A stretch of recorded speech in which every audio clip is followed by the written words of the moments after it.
വചനം ദൈവത്തിൻ വചനം നന്മകൾ ചെയ്യാനറിയൂ വചനം.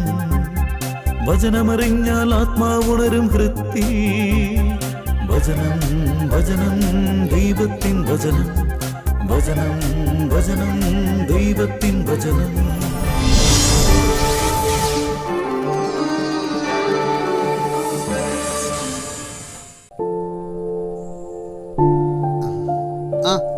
നീ നേരത്തെ എത്തിയ? ഞാൻ നേരത്തെ എത്തിയല്ല, നീ വൈകിയതാ. ഓ ചൂടാവല്ലടാ. ഞാൻ വരുന്ന വഴിക്കേ ആ പൗലൂസിന്റെ വീട്ടിൽ കയറി, അല്ലെ കൃത്യസമയത്ത് എത്തിയനെ. അല്ല, കഴിഞ്ഞ ആഴ്ച എന്തോ പൗലോസേട്ടൻ അന്ത്യകൂദാശ കൊടുക്കാൻ അച്ഛനെ വിളിച്ചെന്നൊക്കെ പറഞ്ഞിട്ട്. അതൊക്കെ ശരിയാണ്. പൗലൂസേട്ടൻ ഇപ്പോഴും പുലിയാ, പുലി. എന്ത് വ്യക്തമായിട്ടാണ് ഈ പ്രായത്തിലും സംസാരിക്കുന്നത്. ഒരു ഔഷധയില്ല. അല്ല, അവൻ ആൻഡോ വന്നില്ലേ? ഏയ്, ആരും വരായിരുന്നോണ്ടാ ഞാൻ പ്രസിഡന്റിനോട് ഇപ്പൊ വരാന്ന് പറഞ്ഞ് ഇങ്ങോട്ട് പോകുന്നത്. ഇതിപ്പോ പ്രസിഡന്റ് എന്തായി പറയണത്? കുടുംബ യൂണിറ്റിൽ എന്ത് മാറ്റം വരുത്തണമെന്നായി പറയണത്? ഏയ്, യൂത്തിനെ പ്രയറിലേക്ക് എത്തിക്കണമെന്നാ പുള്ളിക്കാര് പറയുന്നത്. അത് നല്ല കാര്യല്ലേ, പക്ഷേ പറയണ പോലെ അത്ര എളുപ്പമൊന്നുമല്ല. അത് ശരിയാണ്. ഇതുപോലുള്ള പല അഭിപ്രായങ്ങളും ആനി പ്രസിഡന്റ് പറയുന്നുണ്ട്. നല്ല കാര്യങ്ങൾക്കാണെങ്കിൽ നമുക്ക് സപ്പോർട്ട് ചെയ്യാന്നേ.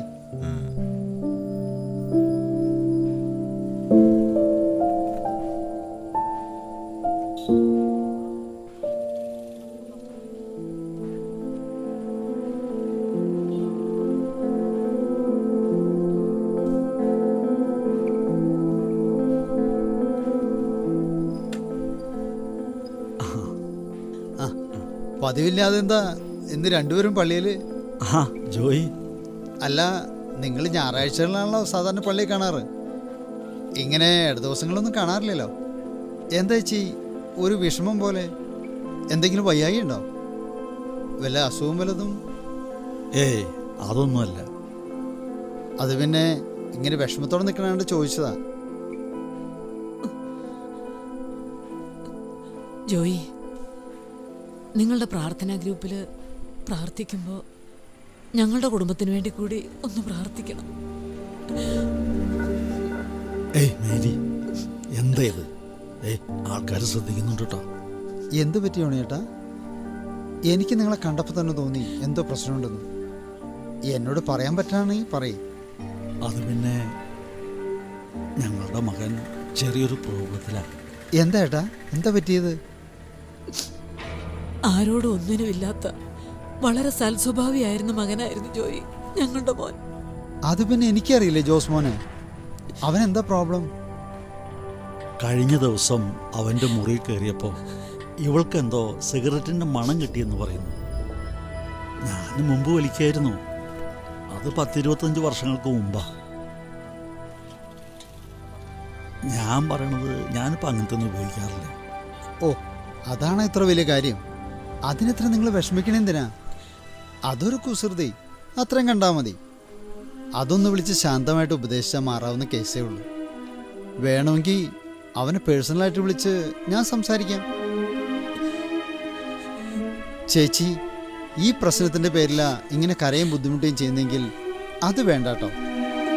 ജോയി വിചാരിക്കുന്നത് പോലെ ഇതത്ര നിസ്സാര കാര്യമല്ല. അവൻ വലിക്കുന്നത് സിഗരറ്റോ വീഡിയോ ഒന്നുമല്ല. പിന്നെ കഞ്ചാവോ? കഞ്ചാവോ?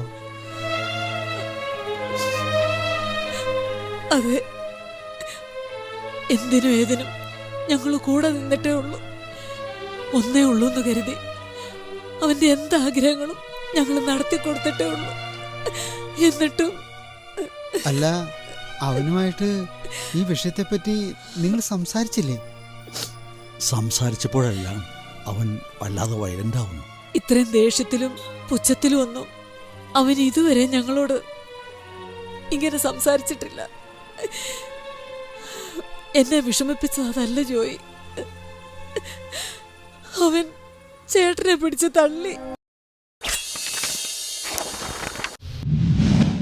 പിതാവിനെ പരിത്യജിക്കുന്നത് ദൈവദൂഷണത്തിന് തുല്യമാണ്. മാതാവിനെ പ്രകോപിപ്പിക്കുന്നവൻ കർത്താവിൻ്റെ ശാപമേൽക്കും. പ്രഭാഷകൻ 3-ാം അധ്യായം 16-ാം വാക്യം.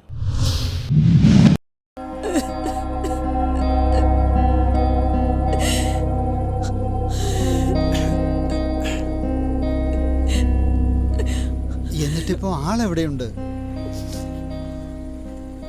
മുറി കയറി കഥ അടച്ചിരിപ്പ. ഞങ്ങളോടൊന്നും സംസാരിക്കാറില്ല. ഭക്ഷണം എടുത്തു വെച്ചാ വല്ലപ്പോഴും ഒന്ന് കഴിച്ചെങ്കിലായി. നാണക്കേട് കാരണം ഇതാരോടും പറയാൻ പറ്റില്ലല്ലോ ജോയി. എന്തെങ്കിലും സംസാരിക്കാന്ന് വെച്ചാ ചാടി കടിച്ചാ വരുന്നത്. കൂടുതൽ ഒച്ചയായാല് അടുത്തുള്ളവർ കൂടി അറിയില്ലേ? എന്ത് ചെയ്യണമെന്ന് ഞങ്ങൾക്കൊരെത്തും പിടിയുമില്ല.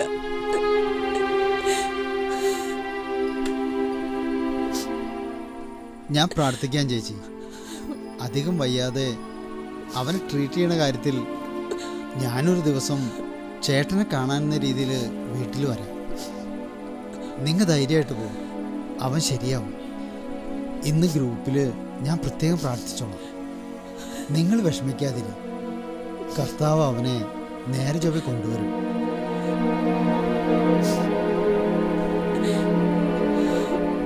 ശരി ജോയി. ശരി.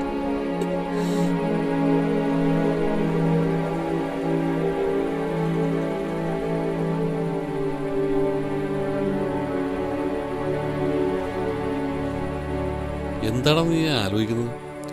പ്രാർത്ഥനയ്ക്ക് വരുമ്പോഴും കഴിഞ്ഞിറങ്ങുമ്പോഴെല്ലാം നീ എന്തോ അസ്വസ്ഥനാന്ന് എനിക്ക് മനസ്സിലായി. എന്താണെങ്കിലും എന്താടാ, ദൈവത്തിന് അസാധ്യമായ വല്ലതും ഉണ്ടോ? വേറെ ഒന്നുമല്ലെന്നേ, ഓരോരുത്തരെ കൂടുതൽ അടുത്തറിയുമ്പോഴാണ് നമ്മൾ അവരെപ്പറ്റി ധരിച്ചിരിക്കുന്നതും മനസ്സിലാക്കിയിരിക്കുന്നതൊന്നുമല്ല അവരെന്ന്. ആരെപ്പറ്റി നീ പറയുന്നത്? അല്ല, അത് അല്ല, നീ പ്രയറിൽ ലഹരിക്കടിമയായ ഒരു മകനുള്ള കുടുംബത്തെ സമർപ്പിച്ച് പ്രാർത്ഥിച്ചില്ലേ? ഓ, ഏതായാലും ആ കുടുംബത്തിന് വേണ്ടി ഞാൻ മനസ്സറിഞ്ഞ് പ്രാർത്ഥിച്ചിട്ടുണ്ട്. നിന്നെ ദൈവം അനുഗ്രഹിക്കട്ടെ. ശരിക്കും പറഞ്ഞ ആ കുടുംബത്തിൻ്റെ ഇപ്പോഴത്തെ അവസ്ഥയെപ്പറ്റി അറിഞ്ഞു കഴിഞ്ഞപ്പോൾ ഞാൻ ശരിക്കും ഞെട്ടിപ്പോയി. ആരാ അവര്? ഏതാ ഈ ഫാമിലി? എടാ, വേറെ ആരുമല്ല, നമ്മുടെ ജോണേട്ടനില്ലേ? ഏത്? ആ ഇലക്ട്രിസിറ്റിയിൽ ആയിരുന്ന? അതെ. ആ പയ്യൻ +2 കഴിഞ്ഞിട്ട് നഴ്സിങ്ങിനോ ലാബ് ടെക്നീഷ്യനോ പോകുമല്ലേ? അതെനിക്ക് കൃത്യമായിട്ട് അറിയില്ല. അതെ, അത് തന്നെ. കാരണം അവൻ എൻ്റെ മോൻ്റെ കൂടെയാണ് പഠിച്ചിരുന്നത് ചെറിയ ക്ലാസ് മുതൽ. അപ്പോൾ +2 കഴിഞ്ഞ് ആരൊക്കെ എന്തിനൊക്കെയാ പോകുന്നതെന്ന് സംസാരിച്ചപ്പോഴാണ് മകൻ ഇവൻ്റെ കാര്യം പറഞ്ഞത്. എനിക്ക് വിശ്വസിക്കാൻ പറ്റുന്നില്ല. നമുക്ക് പ്രാർത്ഥിക്കാം. അതെ, 100% പ്രാർത്ഥന കൊണ്ടല്ലാതെ ഇത്തരം പൈശാചിക ശക്തികളെ നേരിടാൻ നമുക്ക് പറ്റില്ല. ആ ഫാമിലി എന്ന് പറഞ്ഞാൽ അത്രയ്ക്ക് ഞങ്ങളുമായിട്ട് സ്നേഹബന്ധത്തിലുള്ളവരാ. നീ വിഷമിക്കാതിരിക്കേ. അവനതിന് അഡിക്റ്റൊന്നും ആയിരിക്കില്ല. അവനതിൽ നിന്നും റിക്കവറാവും.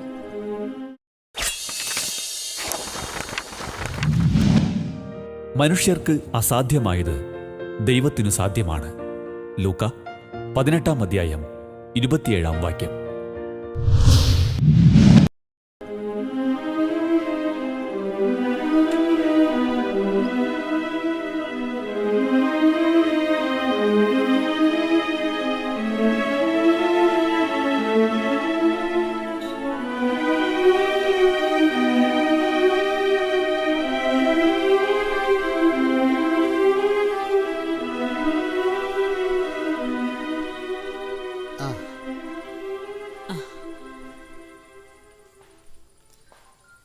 ഇത് ഭയങ്കര അതിശയമായി പോയി. ചേച്ചി വളരെ സന്തോഷത്തോടെയാണല്ലോ. അതെ ജോയി, ഞാൻ ഭയങ്കര സന്തോഷത്തിലായിന്ന്. ഞങ്ങളുടെ മോൻ ഞാനും ചേട്ടനും പറയുന്നതെല്ലാം ക്ഷമയോടെ കേട്ടിരുന്നു. മറുത്തൊന്നും പറഞ്ഞില്ല. കുറ്റബോധത്തോടെ ഇരുന്ന എൻ്റെ മോൻ എന്നെ ഒരുപാട് സന്തോഷിപ്പിച്ചു. അത് പിന്നെ ജോയി, നിങ്ങളുടെ പ്രയർ ഗ്രൂപ്പിൽ ഞങ്ങൾക്ക് വേണ്ടി ആത്മാർത്ഥമായിട്ട് പ്രാർത്ഥിച്ചത് തന്നെയാണെന്നാ ഞാനും ചേട്ടനും വിശ്വസിക്കുന്നത്. അല്ല ചേച്ചി, ജോണേട്ടൻ എന്തിയേ? അതാ ജോയി അതിലേറെ വലിയ രസം.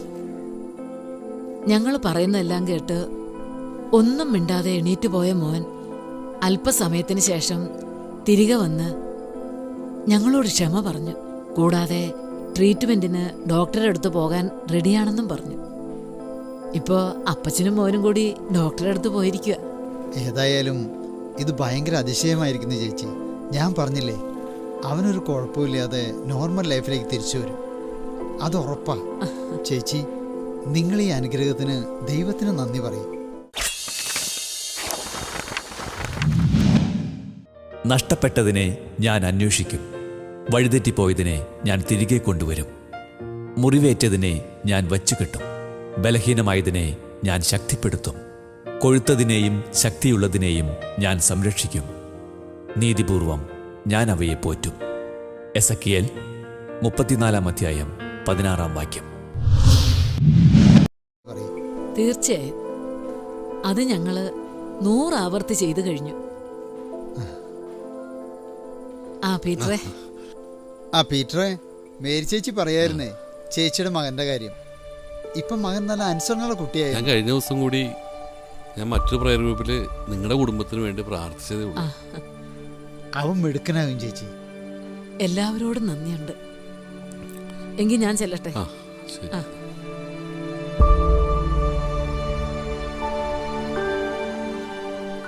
ആ പയ്യൻ ഇവരോട്, ജോണേട്ടനോടും മേരി ചേച്ചിയോടും ക്ഷമ പറഞ്ഞെന്ന് മാത്രമല്ല, ഇവരാവശ്യപ്പെട്ടത് പ്രകാരം ട്രീറ്റ്മെന്റിന് പോയിന്ന് പറയുമ്പോഴേ, ഓ, ഡോക്ടറെ കാണാൻ പോയിരിക്കും അവരപ്പനും മോനും. ദൈവത്തിന് അസാധ്യമായി ഒന്നുമില്ലെന്ന് പറയുന്നത് എത്ര അർത്ഥവത്തായ കാര്യമാണെന്ന് നമ്മൾ അടുത്തറിയുന്ന സമയങ്ങളായതല്ല.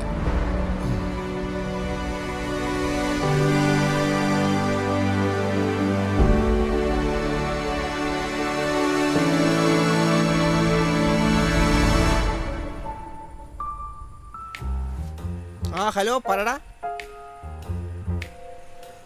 ആ ഞാനിവിടെ ആ പ്രവീണ കടയിലുണ്ട്. വൈകുന്നാ? എടാ, ഇന്നാ വർക്ക് തീർത്തു കൊടുക്കണ്ടാണ്, അത് ഓർമ്മ വേണോട്ടാ. 1 മണിക്കൂറാ?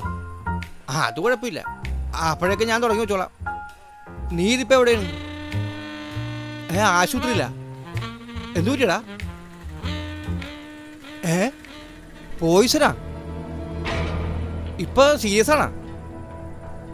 ICUലോ? എടാ, എന്താ കാരണം? എന്താണ്? ആ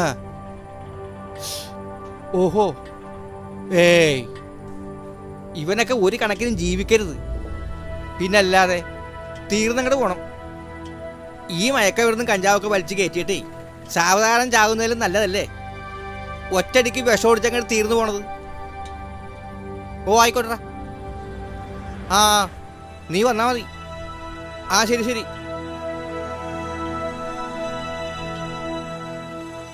ആ എന്താടാ എന്തോ, നീ ആരോടെ ഒറ്റയ്ക്ക് സംസാരിക്കണത്? ആഹാ, നീ ഇവിടെ ഉണ്ടായിരുന്നാ? ഞാൻ അവിടെ ഉണ്ടായിരുന്നു. അതാ മാർട്ടിനാണെന്നേ, അവനോട് സംസാരിച്ചതാ. ഏത്? ആ ജോണേൻ്റെ വീടിൻ്റെ അടുത്തുള്ള മാറ്റിനോ? ആ അതെ അതെ. ആ ഞങ്ങളെ ആ ജോസ്മോൻ്റെ കാര്യം പറഞ്ഞോണ്ടിരിക്കണായിരുന്നു. അല്ല, എന്താടാ പയ്യൻ്റെ കാര്യം? ആ പയ്യൻ കയറി പോയിസൺ അടിച്ചെന്നേ. ഞാനും മാർട്ടിനും ഒരുമിച്ചാണ് പണിക്ക് പോണതേ. അപ്പം അവൻ മാർട്ടിൻ എന്നെ വിളിച്ചിട്ട് പറഞ്ഞേ പണിക്ക് വരാൻ 1 മണിക്കൂർ താമസിക്കുമെന്ന്. ആ പയ്യനെ ആശുപത്രി കൊണ്ടുപോയതേ ഈ മാർട്ടിനൊക്കെ കൂടിയാണെന്ന്. ഹോ, എന്നാലും ഞാൻ അറിഞ്ഞില്ലട്ടാ ആ പയ്യൻ കഞ്ചാവാണെന്ന്. അല്ല അത് പിന്നെ ആ ഒരെന്നാലും ഇല്ല. എടാ, അടിപൊളി ഡ്രസ്സൊക്കെ ഇട്ടേ വണ്ടിയൊക്കെ ഇട്ട് ഇങ്ങനെ അടിച്ചു പൊളിച്ച് നടക്കുമ്പോഴേ നമ്മൾ വിചാരിക്കുക ഇവനൊക്കെ ഈ വക സാധനങ്ങളൊക്കെ അടിച്ച് കയറ്റിയിട്ട് പോണേന്ന്. അപ്പൻ എൻജിനീയർ, അമ്മ കളക്ടറേറ്റിൽ എന്ന് പറഞ്ഞിട്ട് വല്ല കാര്യമുണ്ടാ? മക്കൾ തലതിരിഞ്ഞു പോയാലേ കഴിഞ്ഞില്ലേ കാര്യം. അല്ലടാ, ഏതാശുപത്രിയിലാന്നാ പറഞ്ഞത്? ആ ധന്യ ഹോസ്പിറ്റലാണെന്നാണ് പറഞ്ഞത്. എടാ, നീയൊക്കെ വലിയ പ്രാർത്ഥനക്കാരനല്ലേ? ഈ വക തലതിരിഞ്ഞതിനൊക്കെ നേർ വഴിക്ക് വരാനായിട്ട് ഒന്ന് ശക്തമായിട്ട് അങ്ങോട്ട് പ്രാർത്ഥിക്കുക. അല്ലേ വേണ്ട, ഇവറ്റാളൊക്കെ കാഞ്ഞു പോകാൻ വേണ്ടി അങ്ങോട്ട് പ്രാർത്ഥിക്കുക.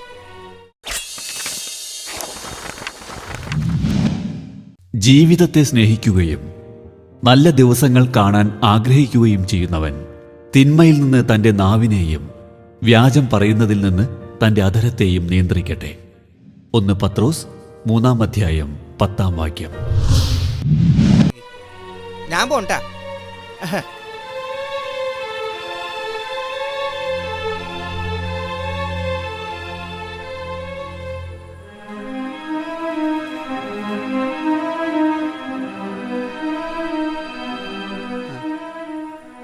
ഹലോ പീറ്ററെ, നീ ഇപ്പം എവിടെയാ?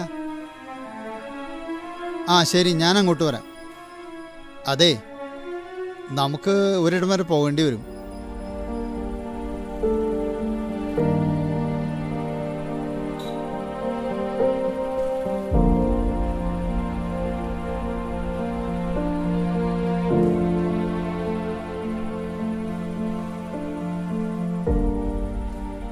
എടാ എവിടെ പോയാനേട്ടാ?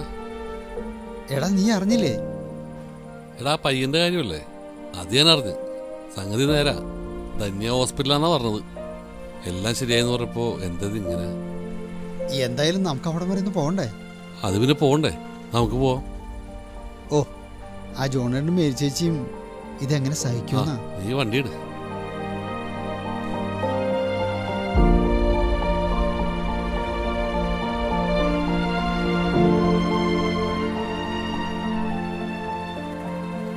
ഇപ്പോ നിനക്കൊക്കെ സമാധാനമായോ? എന്റെ കുഞ്ഞിനെ കൊലയ്ക്ക് കൊടുത്തപ്പോ? ചേട്ടാ വേണ്ട, നീ ഒന്നും പറയണ്ട.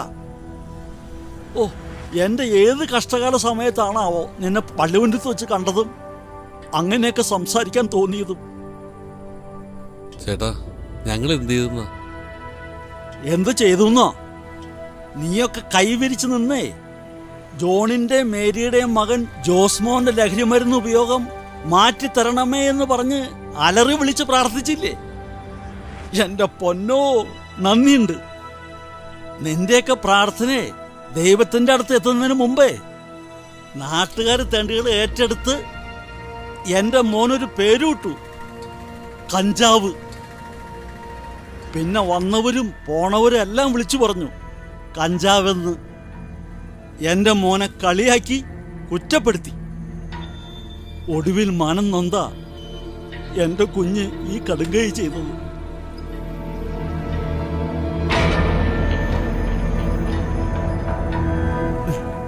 എനിക്കും എന്റെ കുടുംബത്തിന് ഈ ഗതി വന്നു. ഇനിയെങ്കിലും നീയെല്ലാം ഒരു കാര്യം മനസ്സിലാക്കുക. ചിലതെല്ലാം വിളിച്ചു പറയാൻ പറ്റുന്നതുണ്ട്, ചില കാര്യങ്ങൾ മറച്ചു വയ്ക്കേണ്ടതുണ്ട്, ചില കാര്യങ്ങൾ വിളിച്ചു പറയാനും മനസ്സിൽ വയ്ക്കാനും പറ്റുന്നതുണ്ട്, ചില കാര്യങ്ങൾ രണ്ടിടത്തും പറ്റാത്തതുണ്ട്. ഇതെല്ലാം ഓരോന്നും വേർതിരിച്ചറിയാനായിട്ടേ അല്പം ബോധമുണ്ടായാൽ മതി. അതില്ലെങ്കിൽ പിന്നെ എന്ത് ചെയ്തിട്ടൊരു കാര്യമില്ല. ദേ, ഇപ്പൊ ഞാൻ ഇവിടെ വെച്ച് പറയാ, മേലിൽ എനിക്കോ എന്റെ കുടുംബത്തിനോ വേണ്ടി പ്രാർത്ഥിക്കരുത്. കുഞ്ഞുമക്കളെ, നാവിനെ നിയന്ത്രിക്കേണ്ടത് എങ്ങനെയെന്ന് കേൾക്കുവിൻ. ഈ ഉപദേശമനുസരിക്കുന്നവൻ കുറ്റക്കാരനാവുകയില്ല. പാപിയുടെ പതനത്തിനു കാരണം അവന്റെ ചുണ്ടുകളാണ്. പ്രഭാഷകൻ 23 അധ്യായം 7 വാക്യം. ഞങ്ങളെ വിട്ടേര്.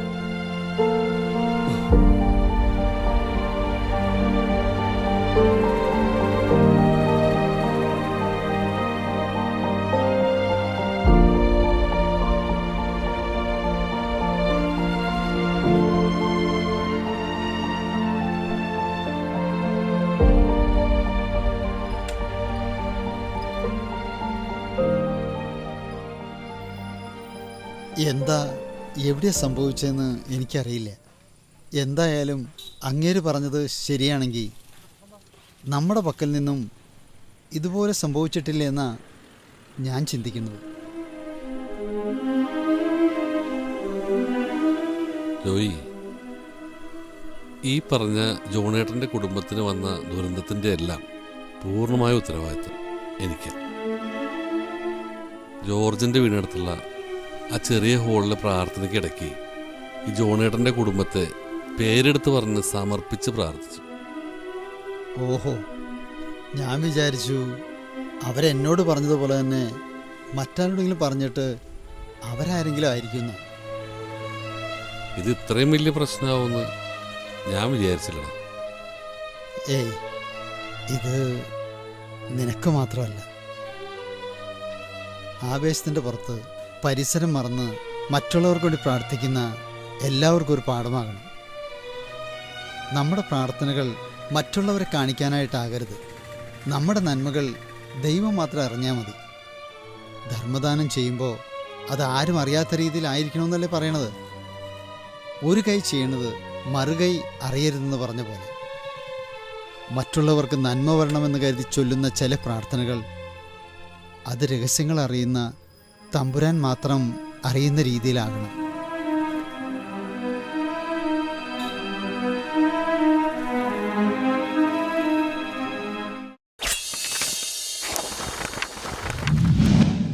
ജീവനെ നശിപ്പിക്കാനും പുലർത്താനും നാവിന് കഴിയും. സുഭാഷിതങ്ങൾ 18-ാം അധ്യായം 21-ാം വാക്യം.